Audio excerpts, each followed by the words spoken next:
अस्सलाम वालेकुम।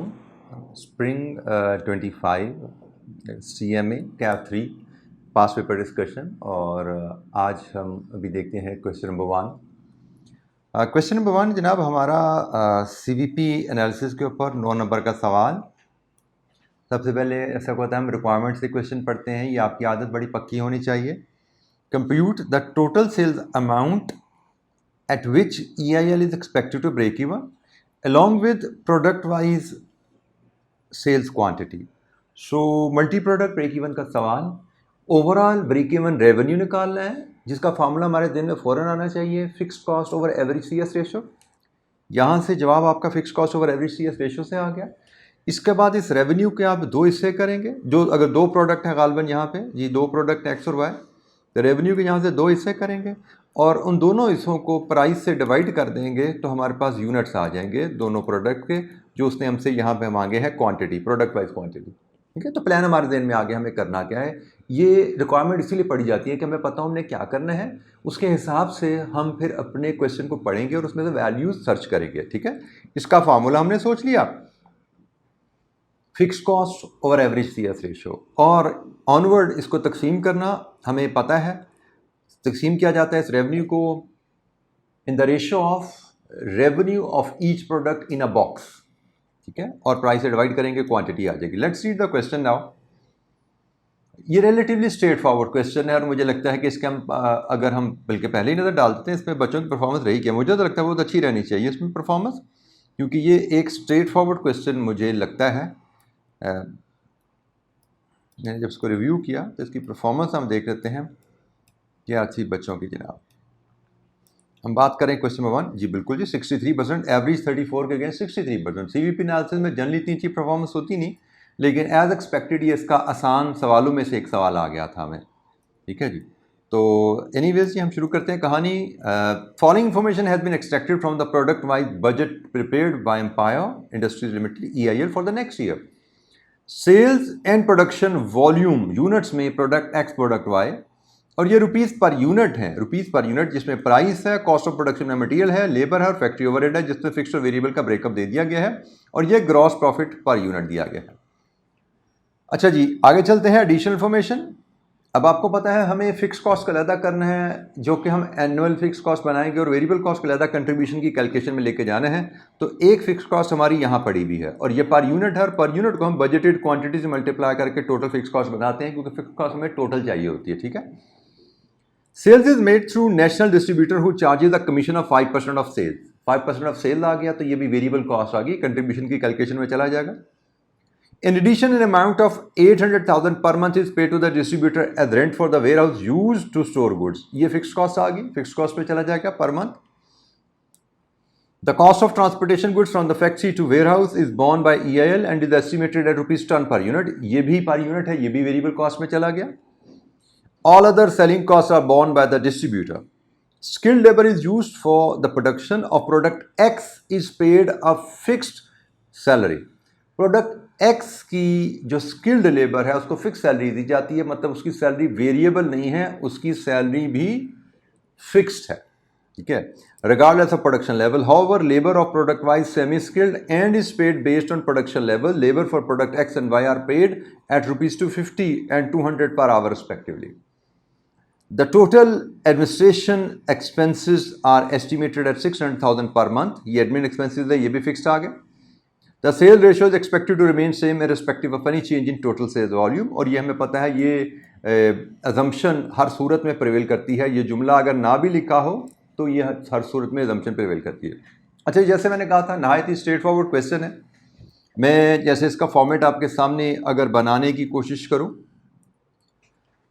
हम स्प्रिंग 25 क्वेश्चन 1 देख रहे हैं।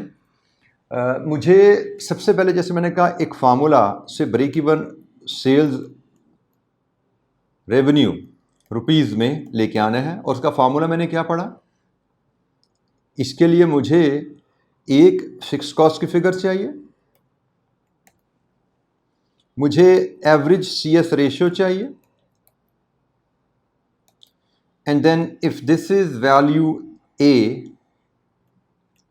दिस इज वैल्यू B, तो A डिवाइडेड विद बी, ये हमारा ब्रेक इवन रेवेन्यू होगा। ब्रेक इवन अमाउंट कह लीजिए, रेवेन्यू कह लीजिए, सेल्स कह लीजिए, ठीक है जी। और इसके बाद हमने इसको स्प्लिट करना है, तो ब्रेक इवन सेल्स एक्स की और वाई की हम कैलकुलेट कर लेंगे, और यहाँ से फिर हम ब्रेक इवन यूनिट्स या क्वांटिटी ले आएंगे जो कि सिंपली रेवेन्यू को प्राइस से डिवाइड करके आ जाती है। तो एक मेरा आंसर आएगा जनाब ब्रेक इवन सेल्स यहाँ पे, ब्रेक इवन रेवेन्यू का, और इसके अलावा मेरा आंसर जो ब्रेक इवन क्वांटिटी चाहिए वो यहाँ पे और यहाँ पे आने, ये मेरे आंसर का फॉर्मेट आ गया जी, ठीक है। बाकी चीज़ें मैं वर्किंग में डील करूँगा। तो let's start with the calculation. सबसे पहले हम फिक्स कॉस्ट की कैलकुलेशन की तरफ जाते हैं, वर्किंग वन। फिक्स कॉस्ट के लिए मुझे जनाब यहाँ पे प्रोडक्शन की फिक्स कॉस्ट के बारे में फिगर दी हुई है। प्रोडक्शन की फिक्स कॉस्ट, इसमें एक्स की अगर हम बात करें 60 रुपये पर यूनिट में 40% फिक्स है, और ये यूनिट्स हैं 1,20,000, ये एक्स की फिक्स कॉस्ट होगी। और वाई की फिक्स कॉस्ट 60 रुपये पर यूनिट इंटू 40 इंटू 1,60,000, ये जनाब वाई की फ़िक्स कॉस्ट होगी। तो यहाँ से हम टोटल फ़िक्स कॉस्ट अपनी मैयर कर सकते हैं। वैल्यूज़ चूँकि बड़ी होने जा रही हैं तो हम इसको रुपीज़ इन थाउजेंड में ले जाते हैं। रुपीज़ इन थाउजेंड में हमारी फ़िक्स कॉस्ट जो आती है दैट इज़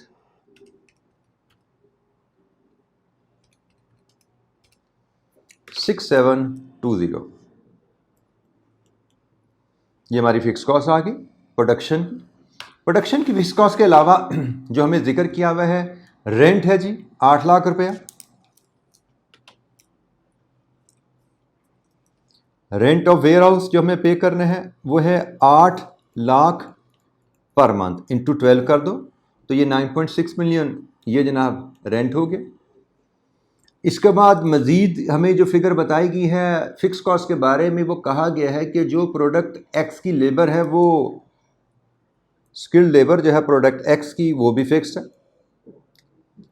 हमें लेबर की कॉस्ट जो बताई गई है वो है 100 रुपीज़ पर यूनिट। हमें तो फिक्स कॉस्ट टोटल चाहिए होती है ना, पर यूनिट को टोटल में कन्वर्ट करने का तरीका क्या होता है, जैसे फिक्स्ड कॉस्ट पर यूनिट को हम टोटल फिक्स कॉस्ट में कन्वर्ट करते हैं। फिक्स्ड ओवरहेड को टोटल ओवरहेड में कैसे कन्वर्ट हुआ, fixed overhead per unit into budgeted production. Same कहाँ पे यहाँ पे होगा, fixed labour cost per unit into budgeted production.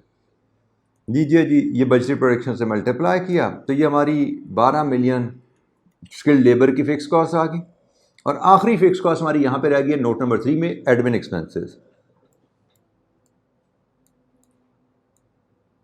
Admin expenses में बताया गया है 6 लाख रुपया पर मंथ है, तो ये जनाब बन जाता है 7.2 मिलियन।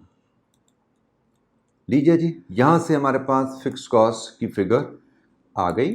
कंपनी की एनुअल फिक्स कॉस्ट हमारी क्या है, इट इज़ 35,520।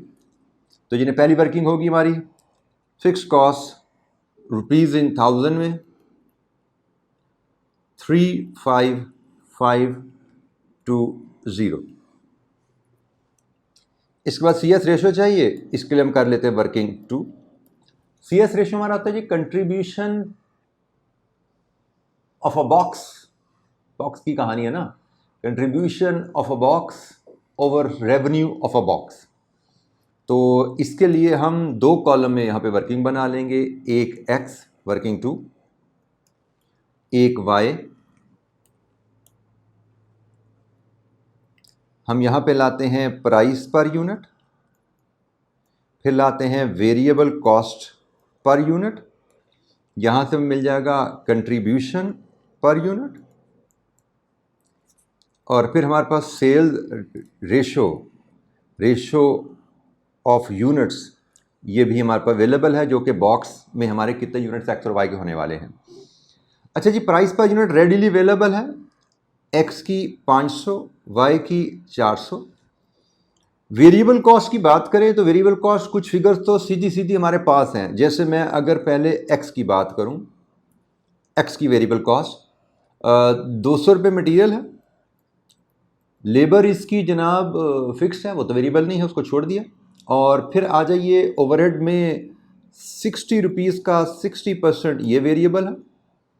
मज़ीद इसमें आ जाइए कमीशन, प्राइस का 5% कमीशन ये वेरिएबल है, प्लस इसमें ले लीजिए आप डिलीवरी एक्सपेंसेस ₹10 पर यूनिट।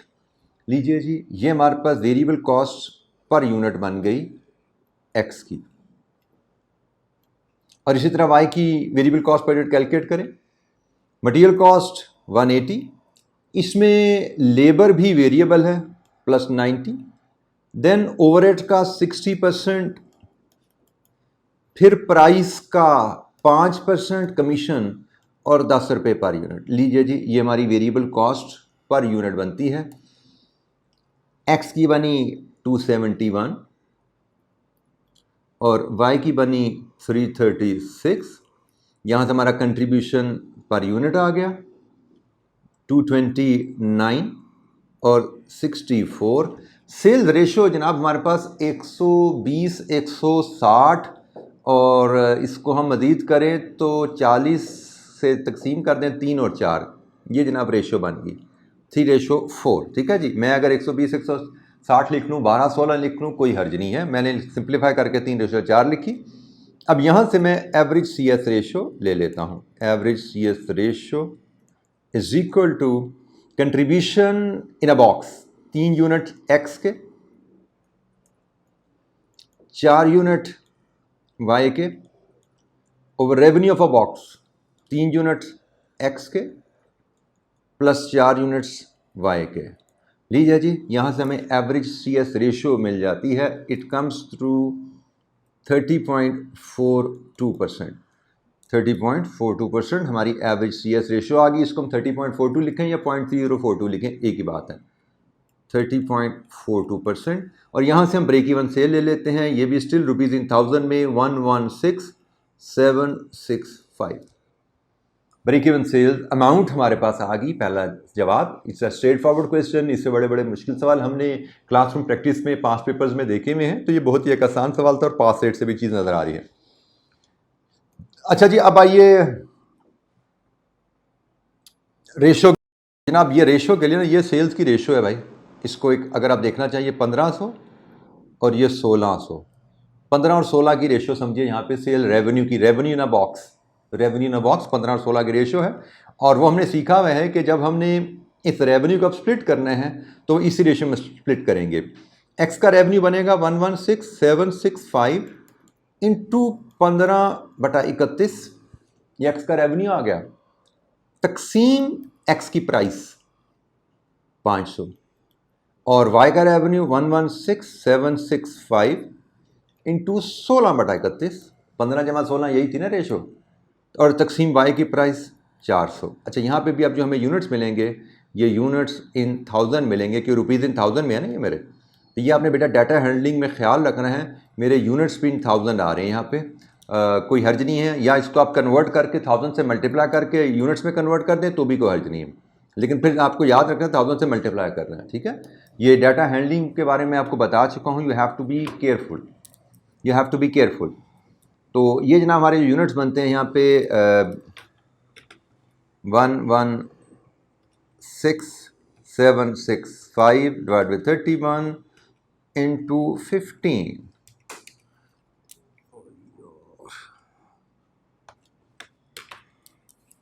ये जनाब हमारे बन रहे हैं 113,006 और ये बन रहे हैं जनाब 15065। अच्छा, मैंने डायरेक्ट ही यूनिट्स कैलकुलेट कर लिए जनाब। मैंने थोड़ा स्टेप यहाँ पे ना, एक यहाँ पे स्टेप्स, मैंने ये जो स्टेप है मैंने एक, आप समझिए ज़रूरत नहीं थी, मैं वजह से पहले रेवेन्यू करता फिर मैं उसको क्वांटिटी में लेके जाता, तो मैंने थोड़ा सा काम एफिशिएंट किया, मैंने यहीं पे इसका आंसर निकाल लिया। ठीक है जी। तो लीजिए जी, ये हमारे 3 वैल्यूज़ हमें चाहिए थी, एक ब्रेक इवन रेवेन्यू और ये यूनिट्स। ये break even revenue rupees in thousand में है, जैसे हमने यहाँ पे ऊपर बताया हुआ है। ये रेवेन्यू ब्रेक 1000 में है और उसका यूनिट्स हैं। ठीक है जी। तो इसके साथ ही हमारा क्वेश्चन वर्क कंप्लीट हुआ। नेक्स्ट क्वेश्चन डिस्कशन में दोबारा मिलते हैं। थैंक यू, अस्सलाम वालेकुम।